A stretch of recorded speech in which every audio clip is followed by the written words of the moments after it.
Really? Yeah, it's not just a thing they do in anime, they really do that in real life. Alright, this is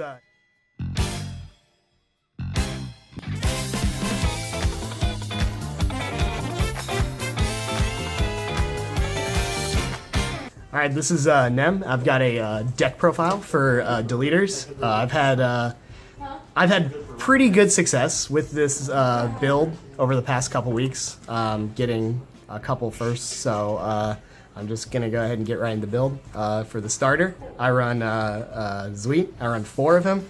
I think running 1 is not enough, and on your big play turn, which we'll get to it later, you need to be able to replace yourself. When he's retired for rear for the effect cost of my card, if my opponent's Vanguard is deleted, I can look at top. It's Deleter, which it's always going to be, call it, Pump and Soul Countercharge, so I run 4 of him. And along the same lines, I run 4 Itamas, which does the same thing, except instead of Countercharge, Soul Charge, call the rear gets plus 5k. Run 4 Eddie. Opponent's Vanguard is deleted when it's called. Draw a card. It's just really good just to fill up your field. And then I run 4 Giva. So obviously you'll see my build is 8 stand, 4 crit, 4 heal.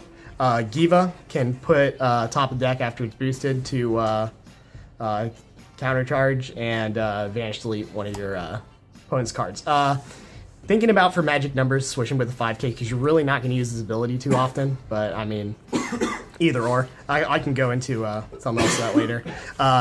4 heal triggers, that's kind of self-explanatory. You need to be a deleter, and this is the only option you got. So, 8 stand, 4 crit, 4 heal. For grade 1, I run 4 of the new PG, Igalga. Igalga, when your opponent's Vanguard is deleted, or when it gets deleted, you can vanish delete this card and choose one of your units, gets plus 4k. It's really good on your turn when you restand your Vanguard, so you can pump power to your Vanguard. Even if your opponent has a PG on that turn, you know, you're attacking twice with it, so it's not to waste, and you can force your numbers to get 15k or 20k. I run 4 of the Stride Fodder. When it's discarded for a deleter, you can call it to rear. Counterblast 1. It's pretty good. I run 4 Drown. You put them into the soul, discard, draw 2, vanish, delete one of your opponent's stuff. The opponent's Vanguard does not need to be deleted for this. It needs to boost the Vanguard, though. So it's kind of good to rotate your hand, try to get the key cards for your strategy. And then I run 2 Looting Deleter Gunek. That's the Soul Blast 2 draw 1. I haven't really gotten in a situation ever where I've had to ride him, so that's pretty good. And he's also really good with your spot calls. You just +1 just by calling him on the board, and not a lot of your cards Soul Blast anyway. So that's it for 1s. For 2, I run 4 Clipping Deleter Evo. This Counterblast 2, when it's placed on rear, if your opponent has deleted Vanguard, just search your deck for any deleter not named Evo. He's really, even though it seems like his cost is heavy,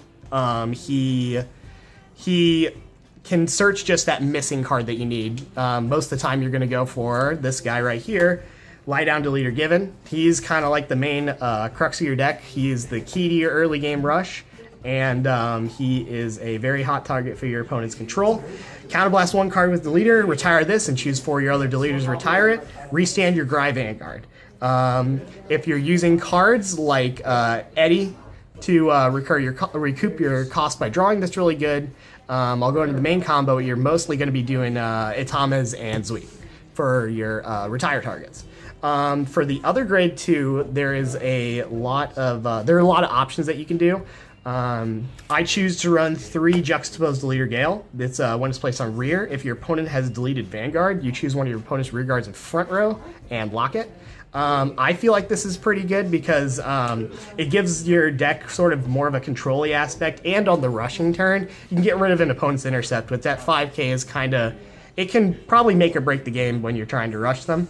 Other option that you can run is you can run 10ks. You can run the one that gets the 9K that gets plus 3K when a unit attacks, or when it attacks when you have a Deletor Vanguard. So what you can do with that 12K and you have a bunch of 4Ks, you can make magic numbers. So if I was running the 10K, I would switch the crits to 5K vanillas so that it makes 15K lanes, because you're never gonna, like I said, you're never gonna get that guy off anyway.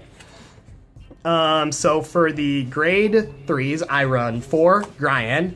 I'll probably note that just now that there's an errata for this card that makes this card a Grai card, not a Gray card. So they kind of messed up on that one. This one is very good. Counterblast 1, retire to the leaders, delete your opponent's Vanguard. And it also has a really useful stride skill where you look at top card. If it's deleter, which it always will be, call it to rear, and choose one of your units plus 2K, get that magic number, and then you vanish delete 2 cards from the drop zone. They get to choose. And then I run 1 Greiond. Essentially the same thing, except it's Counterblast 2 sack 1 as opposed to Counterblast 1 sack 2. It's just for the consistency. I didn't like the idea of running 4 like other Japanese builds, so I run 5, I guess. Ooh, that's a big difference. So that's it for the main deck. Before going to the stride deck, you're kind of going to go into the main combo. So if your Vanguard is Grai and your opponent's Vanguard is deleted, and you just have given anything else, and then you want to try and stack Atomizes and Zweets in your drop zones, so that after he attacks, you take away this guy, and then these. And then if for each Atomiz and Sweet that you stack on your field, you're able to call another unit from your deck to the field, enabling that multi-attack. So multiple times when I played this deck, I've been able to get that sort of rush that takes them all the way to 6 usually. But whenever you do need to dig into your stride zone, well, I'm going to just go into the necessary parts because you don't actually need a lot of cards in here. You see a lot of builds running just like 9 G-Guards. I kind of prefer to fill it out a bit more. I run 4 Audion. You choose Audion, flip him up, delete your opponent's Vanguard, and all your front row units get plus 2K for each face-up Audion in your G-Zone. If you don't have Given, this is just the best thing to do. Also, just because it's free, it doesn't require a Counterblast. And then I run 2 Igorg, just because I happen to have him. Really, I've only ever had to go into Igorg once. It's usually you're trying to win on your given Greiend turn, or you just need stride units that delete your opponent's Vanguard. So yeah, that's all it serves, to delete your opponent's Vanguard. I run 2 Amnesty Messiah. This is good in the mirror match, even if you cannot, get that really huge power turn without dying, or that restanding turn with Ryan Given. It's it just helps you fix your field, I guess. I run for necessary G guards. I run 2 Destiny Guardian, again for the mirror match. You can unlock your cards during your opponent's turn, then go off. 2 Eboras, Counterblast 1, Soul Blast 1. When it's placed on guard, you look at all your Vanguard, Rear Guard, and G-Zone deleters, and your opponent's front row loses 1K for each one. Yeah, it's good. Nothing else needs to be said there. And I won 1 Lacus Karina. Lock your units, and then lock your opponent's back row units. It is, to me, these are the only necessary cards, and then I could have filled out the rest with G guards just for like it's for utility, but I decided to go with 2 big Crunch Dragon just in case I ever get those resist matchups, which is going to be really prevalent in set 13 with Aqua Force, and then 1 Harmonix Messiah for the main. So yeah, that's pretty much the deck. It's fairly simple, fairly easy to pilot. It has a very clear win condition and very clear counterplay in terms of the fact that, like, if you happen to go second against, like, Kagero or Link Joker and they have the G-Guards that can essentially get rid of your field set, you cannot sack 5 to restand your Van, you kind of need to play around it. So, this deck is pretty easy to pilot, but you just need to be aware of being able to maintain a full field to get your combos off. So yeah, that's all I've got. Thanks for watching.